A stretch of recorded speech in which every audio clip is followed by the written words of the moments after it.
दोस्तों यकीनन 26/11 का मुंबई हमला हमारी समुद्री सुरक्षा की एक बहुत बड़ी चूक था और किसी भी देश के लिए जितनी ज़रूरी ज़मीन हवा की सुरक्षा है उतनी ही ज़रूरी समुद्री सुरक्षा भी। समुद्री सुरक्षा कितनी ज़रूरी है इसका अंदाज़ा आप सिर्फ इस बात से लगा सकते हैं कि जब भी आप अपनी तीनों सुरक्षाओं को एक वाक्य में लिखेंगे, पढ़ेंगे या बोलेंगे तो उसमें सबसे पहले जल ही आता है, जैसे जल थल नभ। मगर जल में भी एक और सबसे महत्वपूर्ण सुरक्षा है, वो है जल के नीचे या फिर कहें समुंदर के नीचे। समुंदर की अथाह गहराइयों में दुश्मन कहाँ छुपा है नहीं पता होता और ऐसे दुश्मनों को समुंदर की गहराइयों में ही ढेर करने के लिए सबसे अचूक हथियार हैं सबमरीन्स। और इसी को ध्यान में रखते हुए भारत सरकार 42,000 करोड़ रुपए की लागत वाली स्टील्थ सबमरीन बनाने की परियोजना को हरी झंडी देने जा रही है। इस प्रोजेक्ट के तहत नई पीढ़ी की 6 पनडुब्बियां बनाई जाएंगी। हालांकि प्रोजेक्ट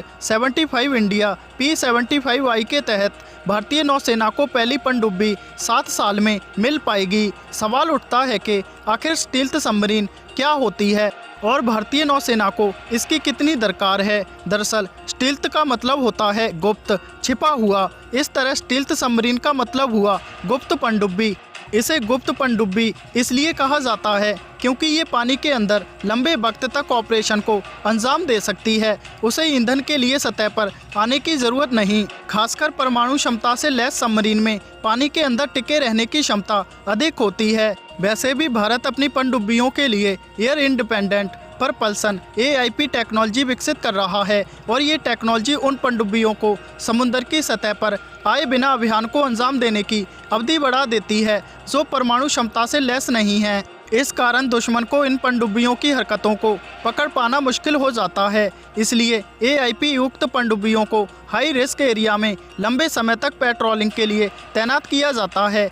यही वजह है कि प्रोजेक्ट 75I के तहत बनाई जाने वाली 6 पनडुब्बियों में भी AIP सिस्टम ही लगाए जाएंगे और इनमें लैंड अटैक क्रूज मिसाइलें फिट की जाएंगी। दरअसल भारतीय नौसेना को पानी के अंदर युद्धक हथियारों की भारी कमी हो रही है। अभी नौसेना के पास सिर्फ 2 स्कॉर्पियन और 13 पुरानी पीढ़ी की डीजल इलेक्ट्रिक सबमरीन हैं जिन्हें 20 साल पहले बेड़े में शामिल किया गया था। इनके अलावा भारतीय नौसेना के पास 2 परमाणु क्षमता से लैस पनडुब्बियां भी हैं। वहीं मेजागॉन डॉक्स को मिले प्रोजेक्ट 75 के तहत 2022 तक फ्रेंच ओरिजिन की 2 और स्कॉर्पियन पनडुब्बियां भी मिल जाएंगी।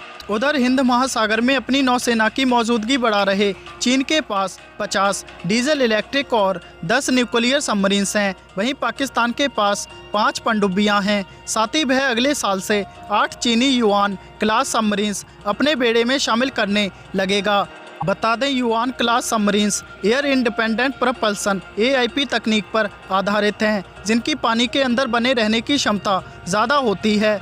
बड़ी बात यह है कि चीन और पाकिस्तान की नौसेना के पास API टेक्नोलॉजी पहले से है। हालांकि अब भारतीय नौसेना की कलवरी श्रेणी की पनडुब्बियों के लिए AIP टेक्नोलॉजी तैयार है।